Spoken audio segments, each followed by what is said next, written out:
Yani şunu söyleyeyim, Meclis Başkanımız Sayın Numan Kurtulmuş'un özellikle soykırıma destek veren firmaların ürünlerini mecliste yasaklaması gerçekten yerinde bir karar ve biz de tebrik ediyoruz.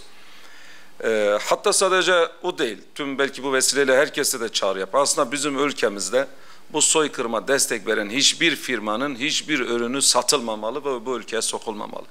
Bu saatten sonra, bugünden sonra bu ürünlerin bu ülkede satılması ve bu ürünlerin bu ülkede milletimize pazarlanması artık bu soykırıma ortak olmak demektir. Sadece bir utanç vesilesi değildir. Bunu da belirtmiş olayım.